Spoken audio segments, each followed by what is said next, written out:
Welcome to the Construction Leadership Podcast. I am your host, Bradley Hartmann.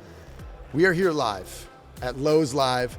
Kind of a fantastic little angle here where you can see AT&T Stadium where the Cowboys play. Absolutely. See the Ranger Stadium where whatever insurance company or whoever, who is it, Globe Life Field? Yes, Globe Life. It doesn't roll off the tongue. So we're in a great setting. You've been running on fumes for the last couple of days. We just had General Funk give the keynote. Yes. Now we're just pulling you off from your duties and we're doing a podcast here. Keeping me from the expo hall. I know, it's floor, right here. Bradley. Just a minute. So normally I always do kind of a rambling bio where I like brag about the person, but you're here, so we're going to do this live. So we're going to do this as a trivia. Oh my goodness. Are you ready? All right. Ready as I'm ever going to be. Mireya Zapata. Yes, sir.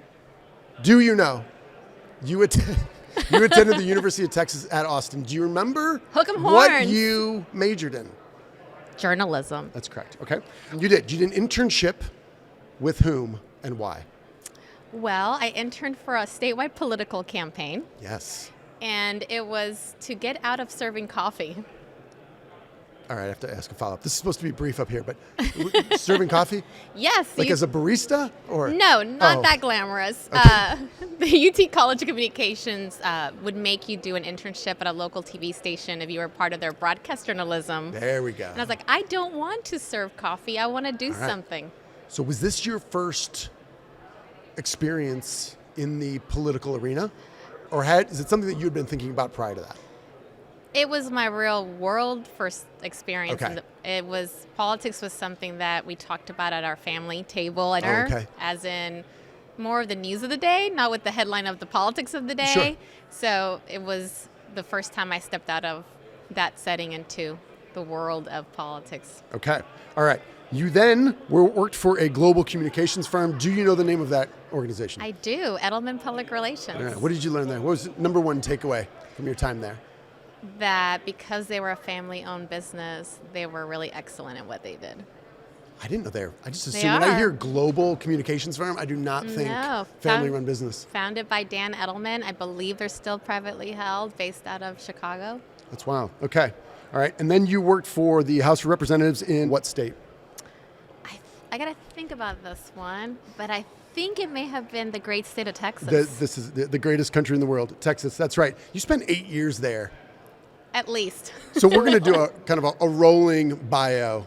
Got it. I won't save the punchline till later. So you're the executive director of LAT, the Lumbermen's Association of Texas. A question I've got as I look at the depth of experience you have in politics.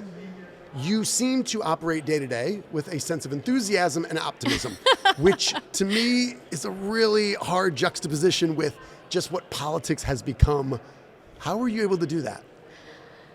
I think it's because of how our members have embraced the work that LAT does, and we are the place where industry challenges and problems are solved. And we do that at LAT by being involved in politics and policy. Yeah. And that's a tool for us. So when you're focused on solving a problem for a business, and that's a tool that you got to use, you're going to use it and keep going.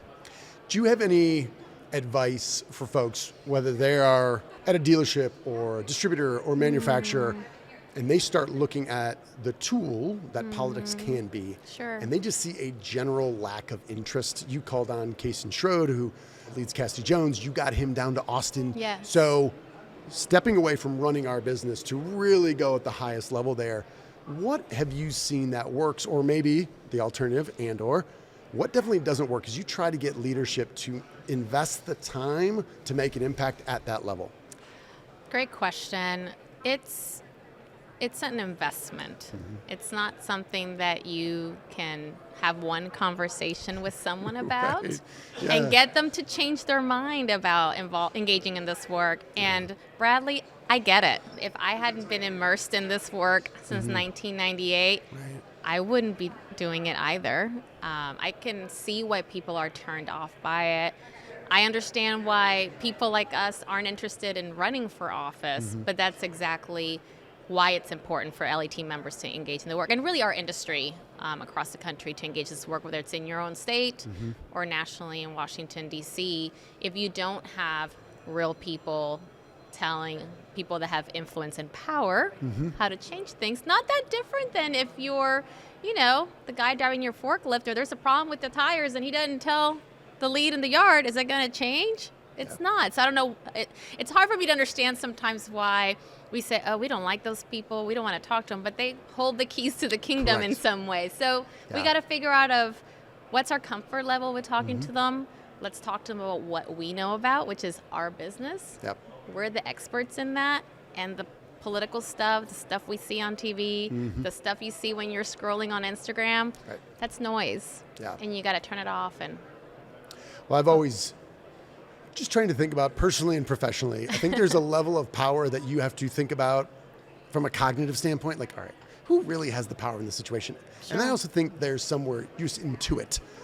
They have more power over here, but I think to make change, you got to understand where the centers of power are and how the machine works, how the game is played. Absolutely. And if you're playing for the Cowboys, you're playing for the Rangers, and you step on whatever, the gridiron or the diamond, and you don't understand the rules, you can't be that upset if you are finding that you are on the losing side of that, right? So I say that. I also very much have struggled to find time to really invest or find the interest. However, I'm convincible. We'll work on you. You can.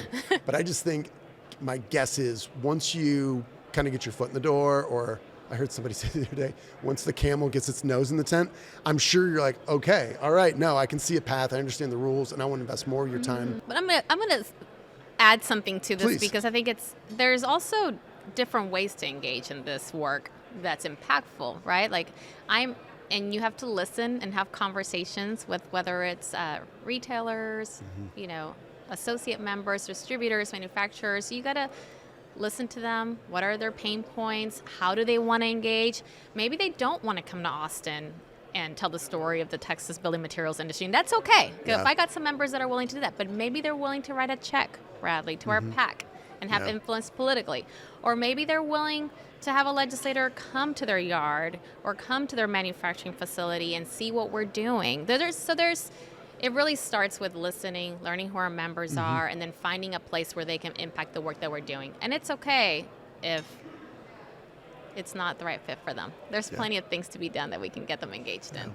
Well, as you are listing off kind of the folks that are here, it's essentially our entire supply chain in one way or another is involved here in Texas. Yes. Are there certain aspects of what we're dealing with? Here we are entering the fourth quarter of 2024, looking at 2025, that you feel need more attention, or maybe you're looking at this and saying, there's some conversation about this, there's some energy and attention towards it, but not nearly enough given the potential either A, opportunity, or B, risk that lies in the future? I think we heard today that it's a unique time on the issue of housing affordability. Yeah. And there's a lot of attention for the first time. I mean, you're hearing it on the national stage, you're hearing it at the state level, you're hearing it, we had builders here this morning speaking to our members. It's a really unique time to strike on that issue because everyday people are talking about it. Everybody knows that if you want to be a first-time home buyer, it's really difficult, and it's not just interest rates.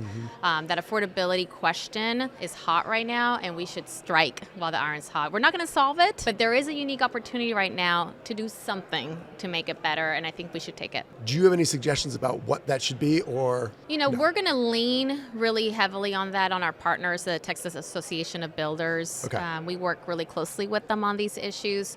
So to me, it really on this one's going to be a matter of our members supporting their customers. It's a great opportunity to tell them, look, we know you're leading the charge on this issue. You've got the data. You're our front line on this. And as your supplier, I want to support you on that. And we're doing that at the state level at LAT. Our members are doing it on the ground, their local builders association. And I think they're going to have very specific issues that they want to drive, probably on regulatory matters to make it easier for them to build smaller homes, maybe homes closer to city centers, maybe taking advantage of some of those larger backyards we got here in Texas, and really even holding the line on new regulations. There's some concerns with a lot of the new members that are coming in this year that we could harm housing affordability instead of improving it, and holding the line on some of those things. So I think it's a wonderful opportunity for our members to deepen their relationship with our customers and tell them we've got your back on this and we can do it together. Well, I love that because in an environment here where mortgage rates continue to be high, we're hearing more and more folks coming after the obviously they were terrible in one aspect of overall humanity with the pandemic. Sure. However, from a profitability standpoint, those were some amazing times, and now we're kind of the hangovers in. We see a lot of dealers are back to competing on price, and their margins are tight, and they're losing business, they're losing market share. I think this is a great opportunity, though, to find the leaders of the Texas Association of Builders, or those builders, the people who are fighting that fight. They're not the superintendents, they're not the guys walking the jobs. Those are the people with the names literally on the homes. And I think that's a way to say, hey, how can we support you on that? And I think it's a unique way to build or strengthen a relationship that puts the sale of the next framing package, out of the question. That's not what we're here to talk about. Absolutely. It's such a much bigger issue. So I love that idea. Is there anything else that might come as a number two, or something else you're thinking about after housing affordability that's just something that's kind of top of mind that you really want to continue to lean into? Well, we have two really big priorities that we know we're already going to be full force on next session. We started working on trucking litigation reforms in 2020 in preparation for the 2021 legislative session. When I was visiting our members throughout Texas at that time, that fear of being sued, and specifically being sued because one of your trucks had been in an accident, was top of mind for every member that I spoke with. We were able to make a difference in that work in 2021. It was a step in the right direction and really started that conversation of how you can add fairness in the courthouse. First, if someone's injured, making sure that person is taken care of, but also making sure that the courts are fair for both sides. And frankly, there's been a lot of plaintiffs' attorneys, taking advantage and abusing the system here in Texas. So we've started that work in 2021. There's a lot more work to be done there. That's another area where different industries are coming together to do that. It doesn't just impact us as LAT.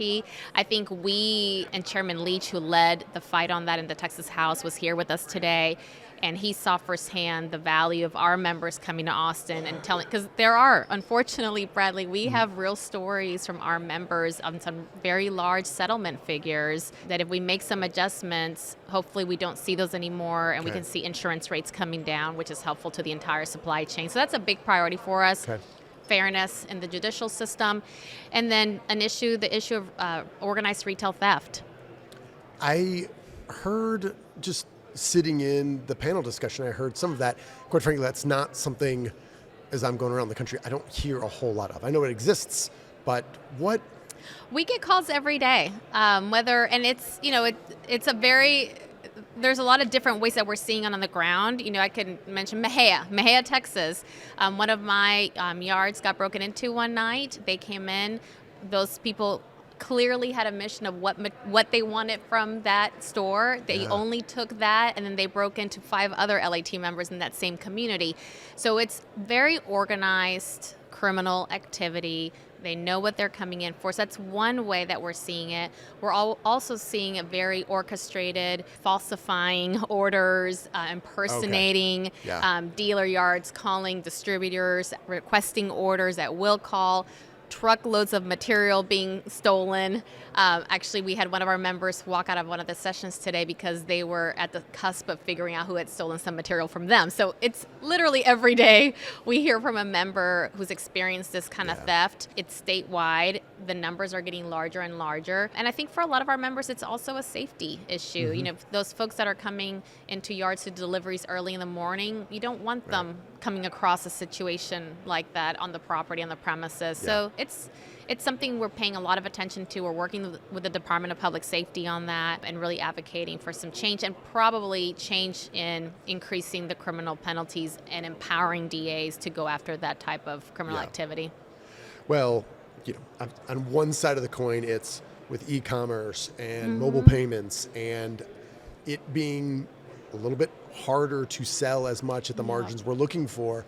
We see these large orders come across. We're trying to remove friction from it. I think the other side of that coin is, there's going to be more fraud. There are people that recognize that and are going to take advantage of it. So how do you kind of strike that balance? No, I'm glad you brought up the credit cards because, yes, we're trying to modernize and use those tools, but they come with their own set of challenges, and they're definitely being abused in that realm of fraud. Absolutely. Okay, I want to pivot a little bit more to you personally. you've got 2 kiddos at home. You're running LAT. You're setting up events. I feel like you are up in DFW often. Obviously, you're all over the state. Talk to me just a little bit about time management. What tools do you use? How do you do it? Because you look, on the surface, you look relatively sane right now. You seem put together. You're keeping it together. I don't know how you do it. What are some of the tools? What have you learned about managing your time and your stress? This is something I've thought about a lot. I'm taking a deep breath because I'm a work in progress when it comes to this. Aren't we all? I think I'm going to start with the stress first. Okay. And I probably should credit my children about this. And also, I've had some LAT members mentor me in this. Okay. That I think I know myself well enough right now and how I work, which is part of the journey, right? Understanding how you work as an individual. Yeah. That I have finally realized that I create my own set of expectations that create that stress. And I'm really trying to really practice what I preach to my kids. Just like I tell my kids, as long as I know you did your best, that's what matters. I tell them that every day, and I don't know why I didn't follow it for my own work. I definitely don't follow. I say it to my kids all the time. Like, I say effort, it all the attitude, time. and effort. Yeah, and I'm like, I have not done that doesn't for apply to me. myself, and I have a hard time letting go of. I had this vision, that we were going to end that session, Bradley, right at 1, and I was going to be seated here by 1:15, and that may be lingering in my mind. I am doing a lot better in letting go of those things, and it has lowered my stress level significantly. It really has. It's a small change, but it's made a big difference, Right. Well, I always tell my kids, listen, it's attitude and effort. If you give your good effort, right, you prepare and you plan, you good effort, you have a good attitude, that's all I'm looking for. I would never tell this to my team based on the results that we've had. Listen, my effort was there, my attitude was there, and I think we're good with it. That has never occurred to me until right now. So I'll need to think about that some more. Time management, yes. I'm managing LAT's time, my children's time. For me, I got to have multiple systems. I can't have just one system of managing my time.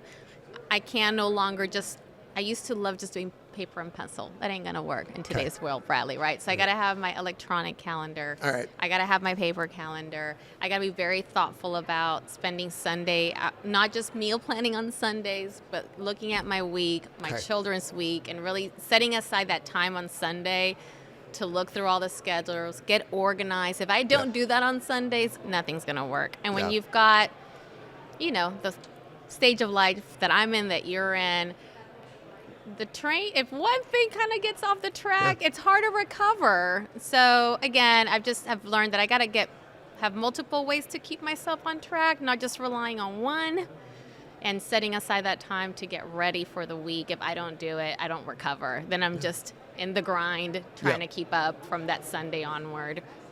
I'm nodding my head like I know what's happening. The reality is I delegate that out. Melissa has to handle all that stuff. Like the wheels come off, I'm oblivious to it because she kind of takes that on. I know the moms handle, I would say 10% of that is mine, but I'm not even sure if that's right. It could be, it's possible it's 5. If I can just ask, are you using any digital tools to help plan, coordinate beyond, Office 365, or are you using any other sort of project management tools? No, just Google, Outlook. All right. And I also have to share those tools with my 13-year-old. So I've got her on that same tool as well. I've got, my 70-something-year-old mother, my father. I've got my audience of tools is very diverse. So we're trying to use tools that can fit a diversity of audiences, but that are modern enough that we're not relying on a telephone call from someone to know where everybody needs to be and where and what needs to be turned in. And it's true. Understood. Melissa actually slept in this morning. I said slept in till like 6. So I got the call from my father-in-law, Fernando. He had a procedure of some sort, had no idea where it was. So he called my 17-year-old first, and then called me. Yeah. We worked it out. The calls take a lot of time, They do. They do. They take a lot of time. Yes. But just about your own personal development as a leader, leading LAT, and I would say beyond LAT, because I know a lot of folks who aren't in the LAT but know you and have been impressed by you and have been influenced by you.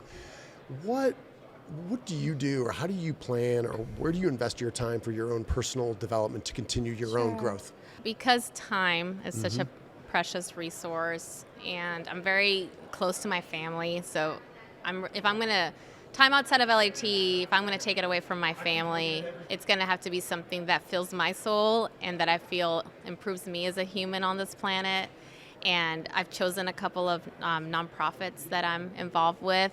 And for me, it's been important, not just that the mission speaks to me, but really have looked for nonprofits where I am impressed by the way that they do their business and that I'm impressed by their leaders and that I can learn from those leaders. And they really are who I go to work on things like stress and time management. Yeah. And I'm on the board of Ballet Austin. They've had a long-time executive director, Cookie, who I've admired before I ever joined that board. She's really been someone I've looked up to as a strong woman leader for decades. And she's a powerhouse in her industry, in the ballet world. Cookie Ruiz is a powerhouse, and I've learned a lot from her. So it's that unique place where I get to enjoy something with my daughter. I like something we both really are passionate about, but for me, professionally, it's filled me and supported my professional growth and development.